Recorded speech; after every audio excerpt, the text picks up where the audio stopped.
Welcome everyone today. This is another day the Lord has made. We will all rejoice and we're glad on it. And today class we'll be dealing on another component. Okay, we have deal on transistor, resistor, diode. We are to talk about and also relay. We are to talk about the next component called capacitor. And capacitor is another major component that is needed in every electronic stuff. So get set as we dive into more on capacitor. Stay tuned.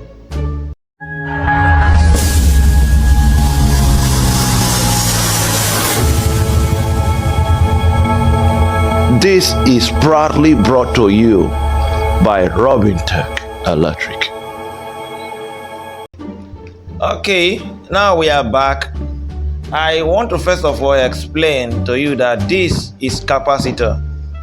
What is the function of capacitor? Capacitor is a device that stores charges. It has a symbol like this. This is the symbol. This is for non-polarized. We have two types of capacitor, the polarized and the non-polarized. The polarized is the one with polarity, and while the non-polarized capacitor is the one without polarity. So for a polarized capacitor, they normally add plus to one side so that you understand the positive side. But for a non-polarized, it's just like this. Now, this is an example of a non-polarized. This one has no polarity. Some of them, if you check inside the stabilizer board, you see more. You see more of them like that. All these ones are non-polarized capacitor. This yellow stuff you see, non-polarized, non-polarized, non-polarized.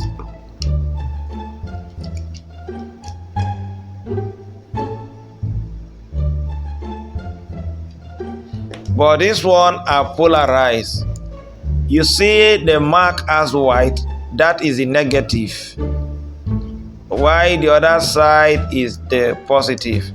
So in everywhere you see the mark, that is the negative. I think you see the mark, the negative leg, the other side is the positive. So many other. This one also the same thing. Now, if you want to read a capacitor, it reads in two ways. Let's say you want to read capacitor. When you add something to the capacitor, when you add your meter to it, capacitor has a way they read because it stores charges. If you put your probe and it beeps, switch it to your continuity. Let me select my continuity. This my continuity. Okay, that's my continuity. When you put it at first, listen.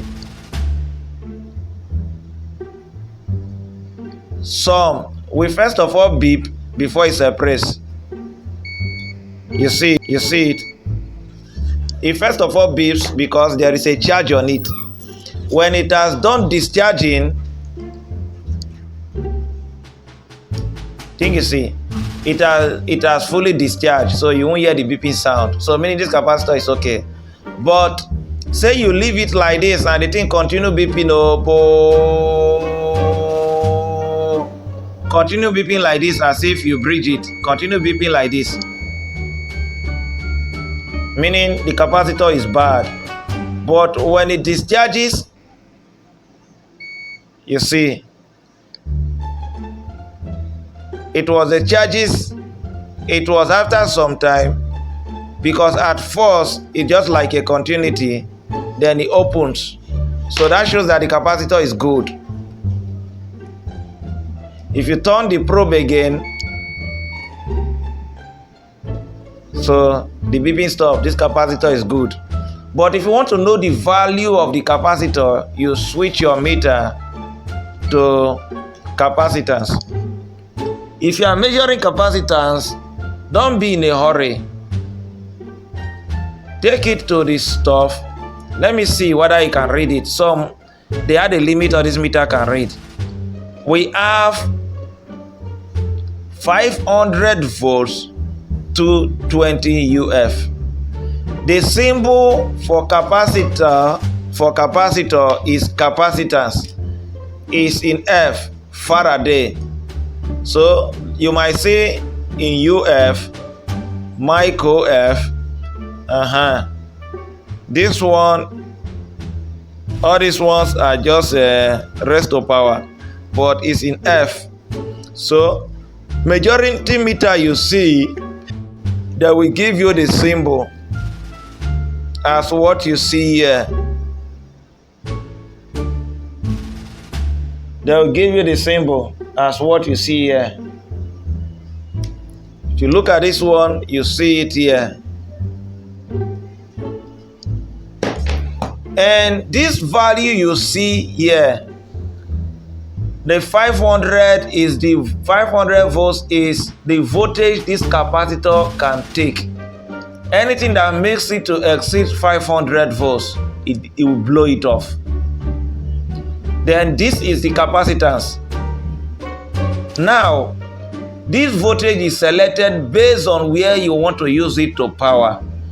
Let's assume you want to power a circuit of 12 volts, meaning the capacitance you are getting, or the voltage on that capacitor, will be more than 12 volts. If you are using 12 volts to power a circuit, meaning the capacitor voltage must be more than 12 volts, you pick 16 volts capacitor, or 25 volts, or 35 volts, or 50 volts. But mind you, the capacitance is the major thing. If it's 100 UF, if it's 100 UF capacitance and it's more than 12 volts, you can use 16 volts, 100 UF, 25 volts, 100 UF, 35 volts, 100 UF, 50 volts, 100. All what we know is that let the voltage or the rating of the capacitor be higher than the voltage in your circuit. Let the voltage of the capacitor be higher than the voltage of the capacitor of the circuit. Hope is clear. So you can have 1000 UF 16 volts, 100 UF 16 volts, 100 UF 25 volts, 100 UF 35 volts. All what we know is that the major thing there is the capacitance, and your voltage is higher than that. So once again, this is the major thing you need to observe about capacitor. And the function of this capacitor is used to filter circuit. Every board you see, this is the function of. In a stabilizer board, we have a big one. It's used to filter the circuit. This board you see here, before the power gets to the capacitor, it has passed through a diode. Like what I told you, the diode, because you are converting it to a DC, this board needs a DC. This board needs a DC power supply, and the one from your house is an AC. So it passes through a diode. Then after the diode, it now passes through a capacitor to smoothen it. After the diode, the voltage is not smooth, but the capacitor, because of the way it stores charge, is smoothing the circuit. So the function of the capacitor in a board is to smoothen the circuit, because it stores charge. It uses that as an advantage to smoothen the circuit. So, and which capacitor is this? You can make your comment below. Is it a polarized or a non-polarized? What capacitor is this? What capacitor is this? You can make your comment from what we have learned so far. So this is the few things we will let you know for now about capacitor. And another thing, because of its stores charge, they use it to create delay functions. in a stabilizer. I wanted to read this before. Let me still read it and let me see. This one is 220 UF. You must be patient when you are reading it. Don't be hasty and come out your probe and say did not read. Be patient. It takes some seconds before it displays it. You can see what is going on in the meter. What can you see there?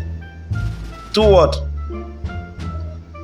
From the meter there is 202.2, and by the side you will see something UF there. So meaning this capacitor is okay. You see how it takes time. So don't just put it like this and remove it and say you have gotten your reading. No. Be patient, relax. Put it, leave it for some seconds, and as you are watching it, you see it, it comes up. That's how it reads. But if you are reading it in a board, when you are reading it in a board, if it reads continuity, meaning it's bad. If it did not read continuity, leave it like that. It's okay. Unless it's this power one, you see that we are supposed to give you 12 volts, you are getting 9 volts. When we get to troubleshooting, I will explain that for you to understand how you know this capacitor is bad. It will not store charge the way it's supposed to charge, store the way it's supposed to store, of which that will not reduce the voltage that will be across it. When we get to troubleshooting, we explain that. But for now, this is the basic thing you need to understand about capacitor. Now, in a nutshell, we have spoken about the 2 types of capacitor, the capacitor symbol, the rating on the capacitor, how you recognize a polarized capacitor, how you read a capacitor, and its capacitance. So, see you in the next class. If you are yet to subscribe, please do subscribe for more, because in the next class, the next one we are going to is one of the major issues. See you in the next class. Thank you.